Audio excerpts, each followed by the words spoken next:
Welcome, everyone. Simon Rosenberg, Hopium Chronicles, back with another weekly event with our proud, plucky patriots of this remarkable community. These events, usually on Wednesday nights, we try to take a step back from the day-to-day and the crush of the news to sort of assess where we are in the great fight against MAGA. And I try to give my assessment, and then we get to sort of a fun, robust set of questions at the end with everybody.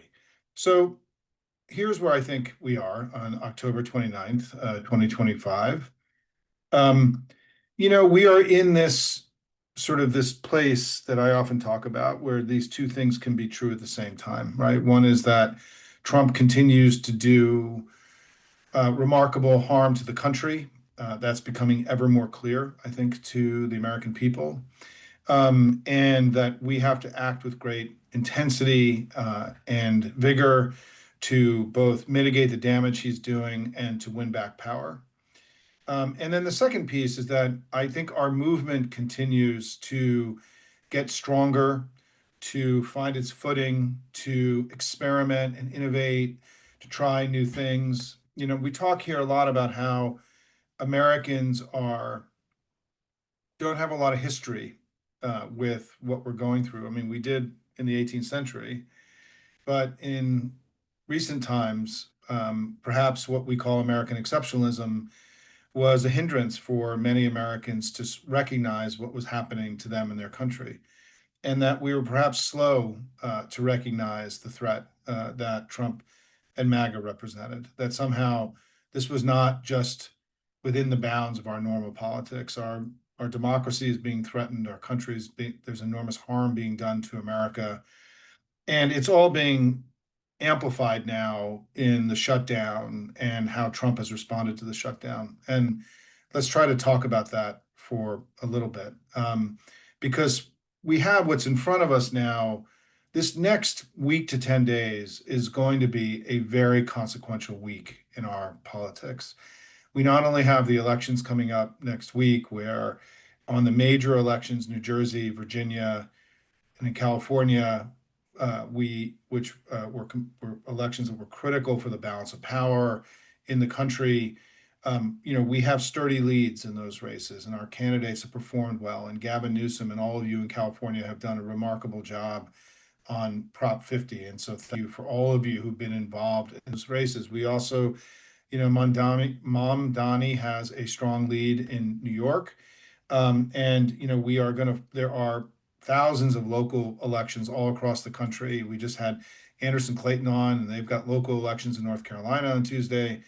And so we're gonna have Tuesday's a very important day. And job one here is to do everything you can right now with the limited time and money that you have to make it more likely that we win these elections next week. This is the most important thing in front of us, because just in the way that we had another tariff vote tonight, the Senate voted now to roll back. Yesterday they voted to roll back the tariffs on Brazil. Tonight they voted to roll back the tariffs on Canada, 50 to 46.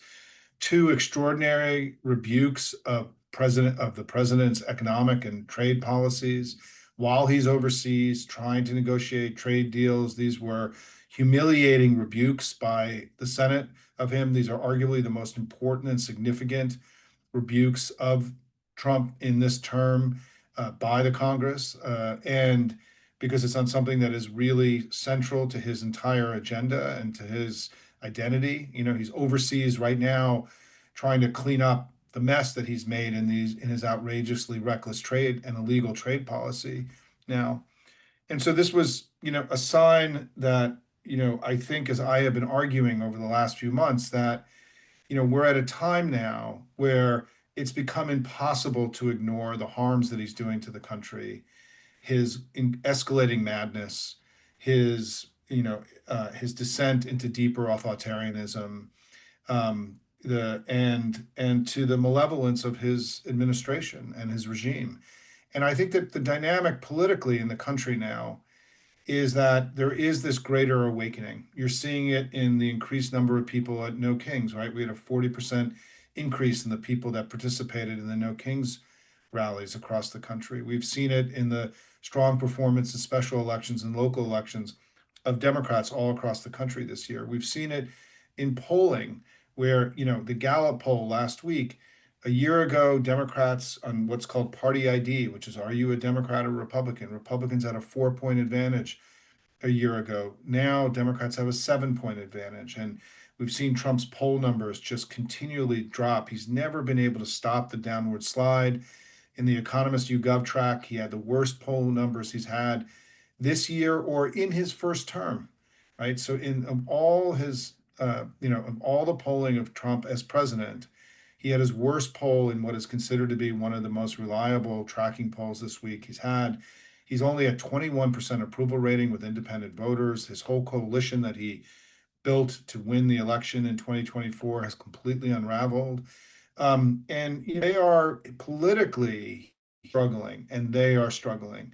And what I have been arguing since August is that this fall we had an opportunity to win the fall, to win these elections, but also to prosecute this case against Trump and the Republicans that he was doing harm to the country and that there needed to be a course correction, that we needed to try something different because this wasn't working for Republicans politically and it isn't working for the country in terms of governance. And we have started to see indications in the last few weeks without being Pollyannish, right? Because as we often talk about here, little cracks can become big cracks, and you just never really know when something is really going to burst open in politics, and you have to keep trying, right? You can't score unless you shoot. We've had really significant breaks now in Trump's control over Washington. We saw it in July where the House Republicans unexpectedly voted with the Democrats to release the Epstein files.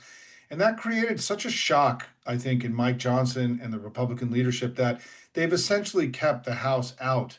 They dismissed them early in late July, and then they've essentially kept the House out of session, since the end of July. I mean, they came back for a few days here and there, but we've seen this unprecedented abandonment of their constitutional responsibilities in recent months. And we'll come back to that. The second thing is we've seen now Republicans openly wanting to negotiate on the ACA subsidy cuts, recognizing that this would make it very difficult for those. Because remember, there are a lot of Republicans in Washington and all across the country who have political careers ahead of them and they have to run next year. And Donald Trump is not going to be around forever, and that there is a limit to how much they will follow him. This is human nature, and he has had remarkable fellowship, right? He's been able to keep this team together doing extraordinary and on what is the most reckless and dangerous agenda in all of our history. However, he cannot expect total blind loyalty for people who have political careers ahead of them and knowing that he is a lame duck and that he is not going to be around forever.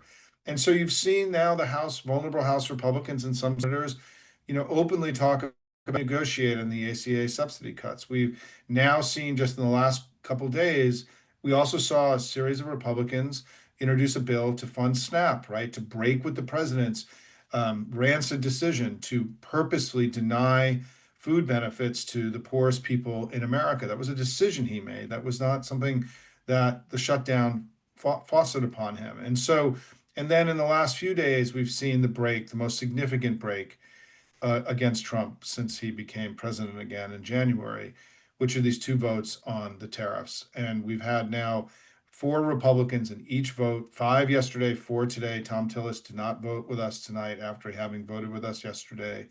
And we've now seen in a moment where he is on the global stage, his own Senate that he controls rebuked him publicly, aggressively on something that is very central. And what is important about this is that it's not just that it was humiliating for him on the global stage. It was not, showing that the Republicans are not lockstep, that he does not have total control, that he may be weaker and more vulnerable than he appears. Because as we've talked about, the circle of defiance is growing, and little cracks can become big cracks, as we know from history. But next week, the Supreme Court takes up the tariffs.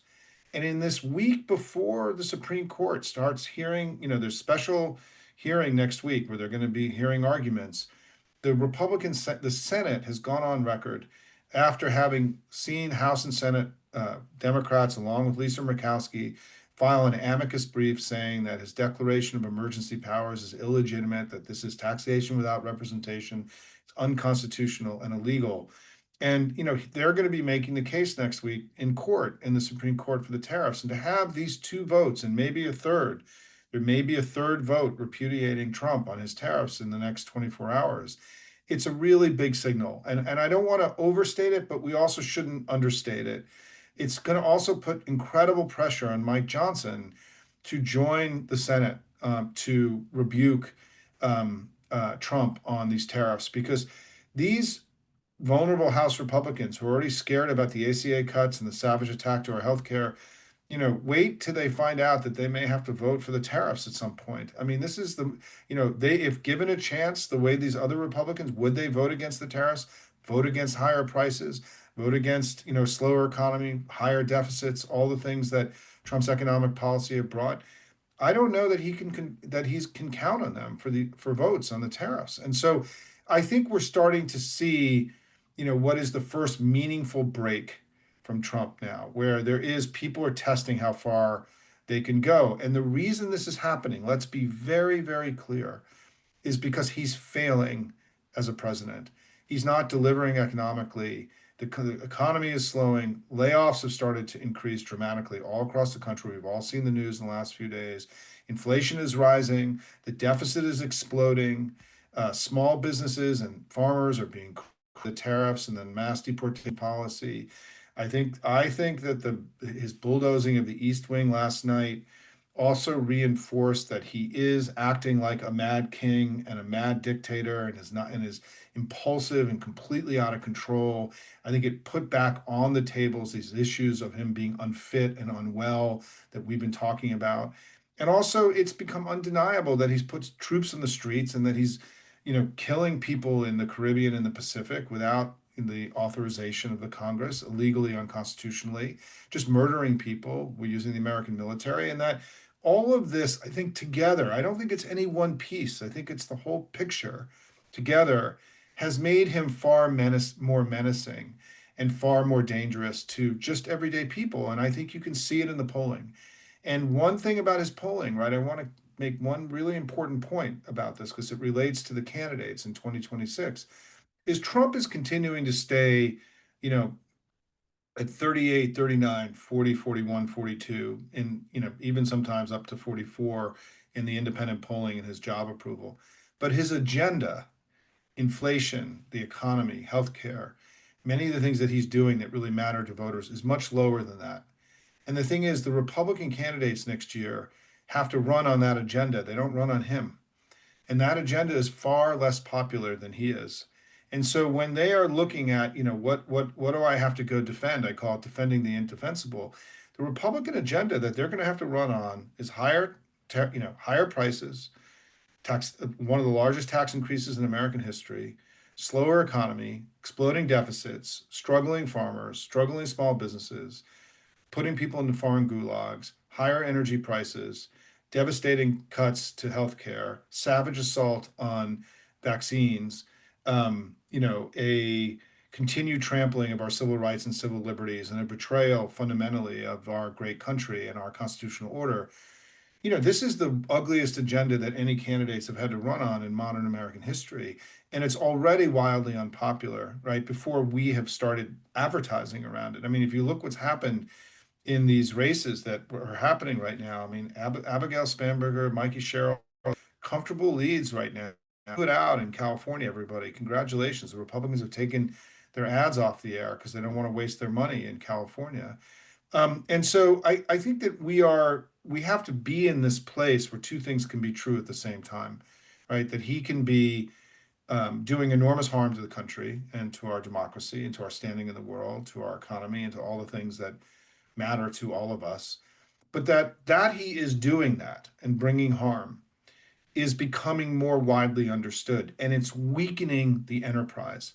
He's becoming, I think, more desperate and more wild and crazy and impulsive, and that he's losing, he's becoming more untethered and unhinged.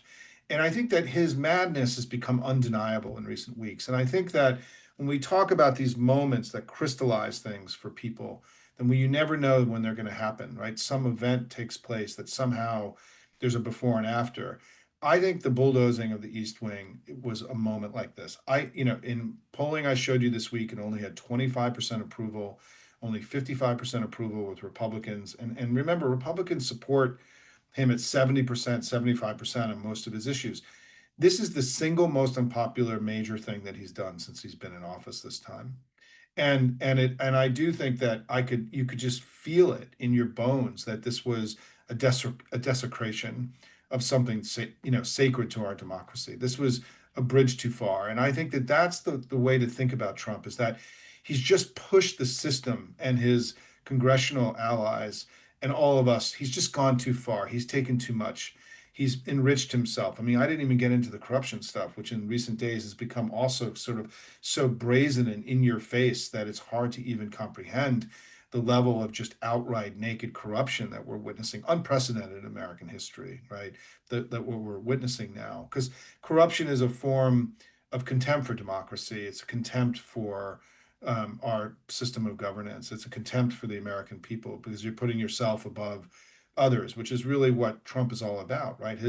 I often say that he's replaced "Make America Great Again" as his governing approach or his sort of general central theme of his time in office, and he's replaced it with "More for me and less for all of you."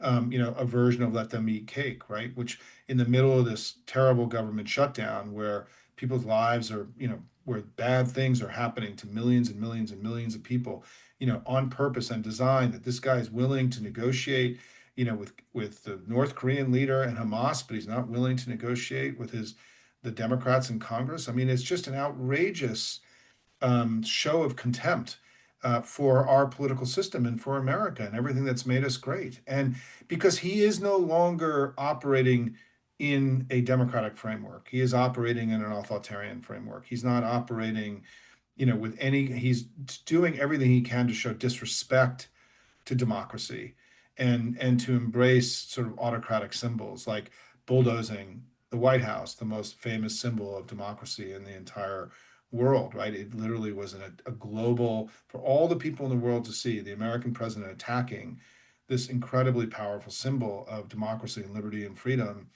And I will just conclude that is I think that we have to, one of the things that I've talked about here, and I just want to go on a little bit of a tangent here, but I think it's important, is that to sort of underscore the danger of this kind of untethered, unhinged, impulsive guy who believes there are no guardrails any longer around him, which is why any attempt to put guardrails on him and to rein him in really matters. Because the way you have to deal with an authoritarian is you have to be in their face all the time and challenging their legitimacy and their authority, which I think we still haven't gotten good enough at, right? We're still not operating 24/7, 365. We're not in the fight the way that we need to be. We're getting better. And we've had people like Gavin Newsom and J.B. Pritzker and the Texas Democrats, and others who've shown us the way here. Chris Murphy, I think, is doing a phenomenal job.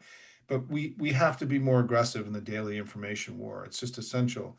But I just want to say, as somebody who's lived in Washington for 33 years and who grew up in the New York area and chose to build a career here and a life here and have seen and lived in this city, this amazing, remarkable city, raised my three children in the city. In Northwest DC. I'm not in the suburbs. I'm in the city. Is that as much as Northwest DC is in the city, is it's like a suburban part of DC, but I'm in the city and I've lived here and I've worked with Congress and the White House for all these years. And I think that my one of my worry, I'm not a worrier, right? But one of my worries, my concerns, is that Trump and his team get up every day and they go to work in a place that they view as fundamentally hostile to them, right? It's surrounded by people that don't look like them, that they have contempt for. It's a city that's 90% Democratic. And so they see the city itself and all the people that live and work here as kind of hostiles to them, right? That they're kind of an occupying army that's come in. He's been so concerned about their physical safety that they've actually had to bring in the National Guard and militarize, his because where a lot of the National Guard went was downtown near him, not in the places where there was high crime in DC, right? Because this was about protecting him and his white tribe and the MAGAs going in and out of the White House every day because they felt they were going out into this dark and dangerous place. But the other thing that was uncomfortable for them was that Washington itself is a monument to democracy. It's the world's, it is the entire city was built to institutionalize democracy and liberty and freedom. The Capitol is the biggest building, right? The place that the legislature, they has purposely made our founding fathers, the legislature, the big building that's the center of the city, right? The whole city is built around the Capitol, and that the president's house was down the street, and it was this little place down the street, right? Because it was in our system of governance, the legislature and the people, right, were the center of our government. And the executive was a weak executive. We had learned and he didn't have a palace. He had a house. It was called the White House. It was not called the White Palace. And also as a monument to democracy, we have the actual monuments of Washington, which the Lincoln Memorial, the Jefferson Memorial, the Martin Luther King Memorial, the Lincoln Memorial, the Lincoln Memorial. And these are also all living, breathing testaments to our democracy and to freedom and liberty and our entire way, our system, which they have abandoned. And the way to think about this, and I studied Latin in high school, and I have been a student of Rome and Roman history, is that they see themselves in essence as the next regime, that there was a period where America was a democracy, and now we're in this new period, and that they're haunted by these symbols of the old regime. And I have talked about in my private conversations, and I wrote an essay about this over the summer, my fear that Trump would start physically attacking the physical remnants of the democratic era of America in their head. And I'm not calling it that, but their version of that, right? Because we now live in an era of kings and autocrats and oligarchs, right? This sort of like Russia and like other places that have gone through a transition to something that is no longer a democracy, though Russia was never that way, right? But Hungary and other places, he feels more comfortable in those places, right? And I work, and what I think we have to be on guard about is that I am not convinced his ambition to remake the physical city of Washington is going to be limited to demolishing the East Wing and building himself a palatial ballroom, been building this triumphal arch, which is this thing that he's now playing around with. I think this is just the beginning. And because, if he's anti DEI, two of the most powerful symbols of DEI in American history are on the mall, the Lincoln Memorial and the Martin Luther King Memorial. And I think we have to recognize that this now escalation of the attack on the East Wing, which by the way was illegal, completely illegal, didn't follow any of the required system that he has to go through to do something on an historic building that he does not own, that he is only temporarily living in, that it's our building, not his building, that we have to be on guard for this issue of his desire to remake the Capitol into something that feels more like a place of kings than it does a place of democracy. And that's why I think that this fight over the demolishing the White House is so significant, of the East Wing is so significant. I hope everyone understands that there were parts of the East Wing that were built by Thomas Jefferson in 1805 that he destroyed. And so there's no scenario where a president of a democracy would have the authority to do what he did without going through some kind of process of consultation with the National Historic Preservation Trust in Congress. And it was an outrageous slap in all of our faces. And I feel wounded by that. I mean, I've been wounded by so many things that he's done, and so many Americans have been wounded by things that he's done. But that was an incredible wounding of our democracy and us as Americans and our love of country and our patriotism. It was a desecration of one of our most important symbols. And I don't think he's going to stop there. And it's why, we have to do everything we can. And what we do here at Hopium, right? We are fighting every day. Hopium operates 24/7, right? We are publishing and in the game every day. We need to close strong and win this election together, everybody, and blow it out and make next Tuesday a clear next set of repudiation and rebuke of President Trump and his outrageous agenda that I call an agenda of sabotage, plunder, and betrayal. And then we have to keep working every day afterwards to mitigate the damage, to challenge him, to help challenge our leaders to keep finding higher gears in this fight to because we have to do all this motivated not out of partisanship or Democrat and Republican, but out of love of country and patriotism, and because we are the patriots and he is the betrayer. And we have to keep that in mind every day as we go forward. And so I want to close by saying I'm just unbelievably grateful and proud of all of you for the work that you do every day. You know, you guys are warriors for our democracy. We've built a powerful community of patriots, proud, plucky patriots who go to war every day and have been called. You've been answering this call every day. The reports that we get, you know, that you give, it inspires everyone else to do more. And we have raised a lot of money. You guys have been writing postcards and canvassing and busting your ass in these elections all over the country. My plea to you is wherever you are, take a shift.